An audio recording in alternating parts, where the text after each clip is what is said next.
Hey guys, I know that before break we already went through this PowerPoint and slides, but since we're going to be assessing things a little bit different this chapter, I'm going to go back through the slides again. This will be on Edpuzzle, so you'll have to answer a question at the end about all this, kind of a summary.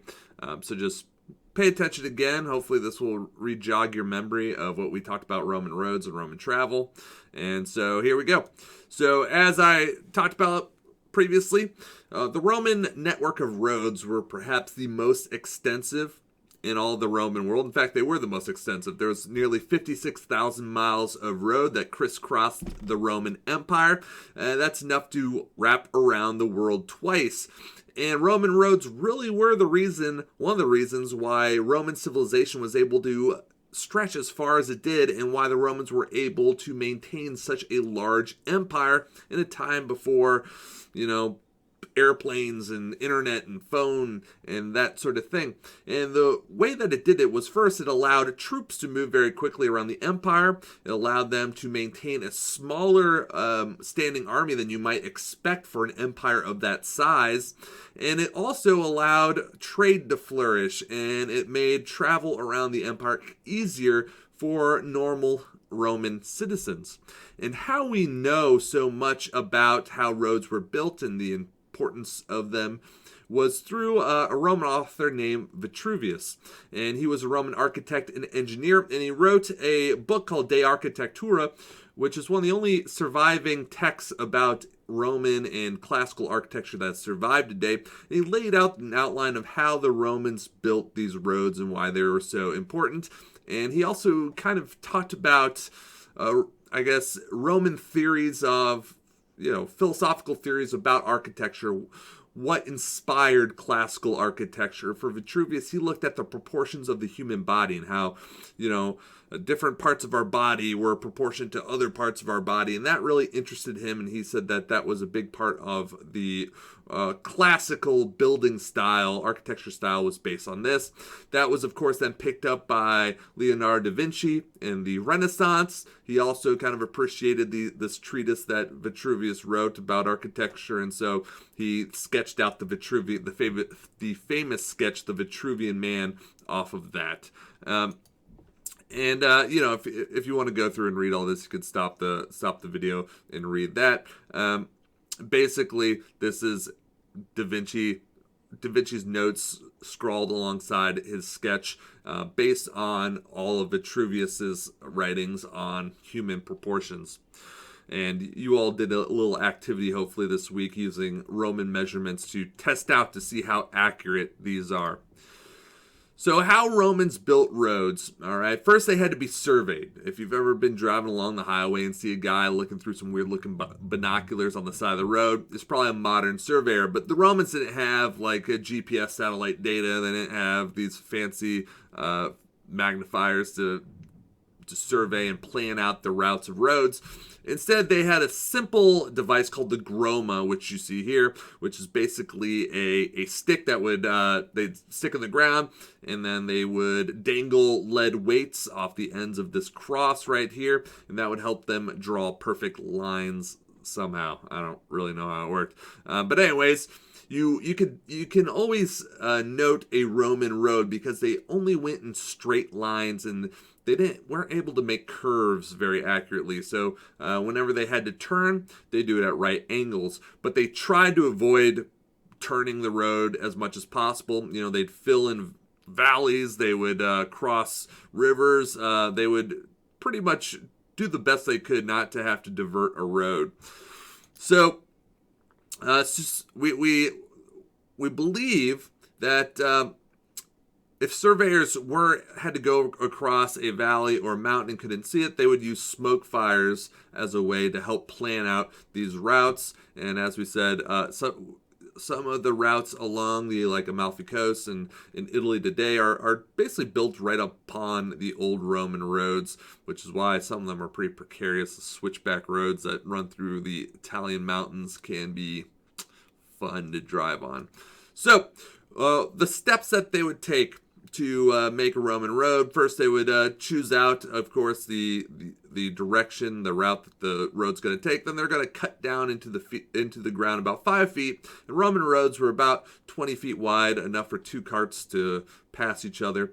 And large stones are going to be placed at the bottom to help stop any erosion, make sure the road doesn't sink down. Then they put some small stones. Oftentimes they'd also mix concrete in there and rubble. The idea here is to give some give to it.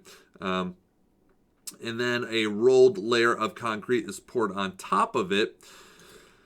And then the final step was they put some paving stones, which are kind of look like big cobblestones, on top. And that was the surface that you would be walking or riding upon. And just like today's roads, they were curved to allow water to run off of them. And a curbstone was placed at the edge also to help prevent erosion. And just like modern highways, usually there's like especially in rural areas, there's a kind of a ditch in between both sides of the highway where water can drain. So modern day road building techniques borrow heavily from the Romans. In fact, if you go and watch a road being built today, they follow many of the same steps. They usually cut out down about 5 feet. They use those white rocks as a way as Romans to give a little bit of give to the ground. You don't want it to be completely static. You want the road to be, I guess, somewhat flexible. You also want there to be drainage if possible. Roman roads drain way better than modern roads, which is why they're able to last so long. But we tend to follow the Roman way pretty closely.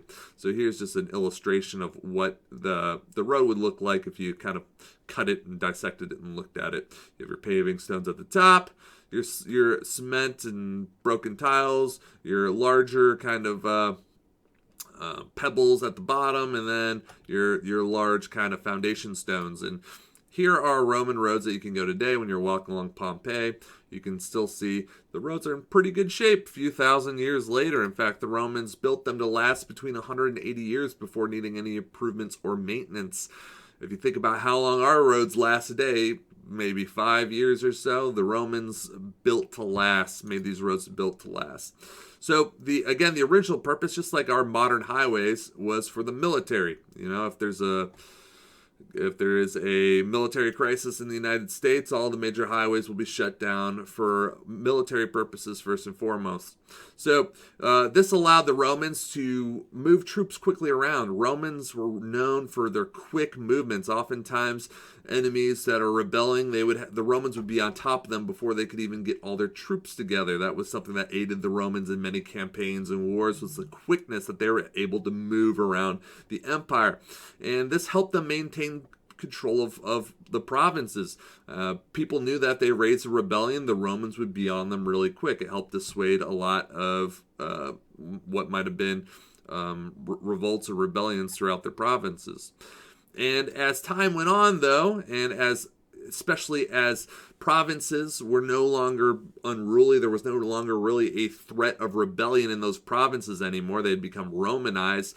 The road network became really important for sent for the imperial post service, I guess, the Cursus Publicus, to send mail out to the farthest edges of the empire. This was usually mandates from governors and the emperor himself, and correspondence that was necessary to run the government. Now, personal correspondence, if you're a Roman citizen, you couldn't use this. We'll talk about what you had to do if you wanted to get a message out to a friend in a distant part of the empire. But the roads were instrumental in basically creating a Pony Express type organization where you would have a mailman who carried a diploma. That's where, like your high school diploma, your college diploma, we get from that. Basically, it was a piece of paper that said that you were on official business, that you could use all the different stations along the Cursus Publicus. With this diploma, if you worked for the Cursus Publicus, you could stop at these changing stations, or basically post offices, to rest, get a new horse at Massiones and rest houses. And these guys could travel about 50 miles a day, so you could get across the empire about a week or so. So pretty good. These guys also used official maps called Itineraria, which were rolled maps, and they were copied today. There's only a few that exist. So you can see them on the Putinger tablet, which is a 12th century copy. So we know that these mailmen had these really advanced maps that laid out the entire empire. Here's kind of what it looks like. All right, and so yeah, not only were these roads helpful for military, they also had some domestic purposes, the mail, and as we're going to see, trade. Romans had a flourishing trade throughout the Mediterranean, and their road system allowed untold amounts of merchants to carry their goods across the Roman Empire. Oftentimes these roads had guard stations along them so that they were safer than just traversing the wilderness. So Roman trade really flourished because of these roads. And now, if you were a personal, non-affiliated to the government citizen and you wanted to travel, usually the Romans liked to go by foot and by carriage. The sea was treacherous, and so they liked to go by land as much as they could. And so if you were going somewhere, there weren't very many... if you're a wealthy person, you didn't really want to stay at inns or hotels. Those were kind of shady places, and so wealthy people often they just asked their friends if they knew anybody that lived in Spain, and if they did, the person would vouch for them, and that the wealthy people would stay with maybe people they never met but were friends of friends. And while you were traveling as a wealthy person, you were expected to go and take the letters of your friends who wanted things delivered in that area. So if you're traveling to Spain, you tell all your friends, hey, I'm going to Spain. Do you have any letters that you want me to take to anybody? And if they did, they'd hand them to you, and you'd probably send a slave off once you got there to make sure that those letters were delivered. So there was like kind of a letter, the mail service was more based on personal acquaintances. So this is for wealthy people. They usually stayed in their friends of friends' mansions. If you were unfortunately not so wealthy, you would have to stay in a capone. The capones were basically cheap hotels and inns, and they were known for being, shady and not very nice places to stay. You could also travel by barge along the major rivers. You had these barges which were actually pulled by oxen and horses on the shore. There'd be a rope that tethered you, and they'd pull you along. They were not always, they're kind of notorious for breaking down, and often you'll find yourself floating farther downriver if you're wanting to go upstream, but still the major rivers, barges were popular. And then the most dangerous way to travel was by sea. It was, you could only do it for a few months out of the year. It was treacherous.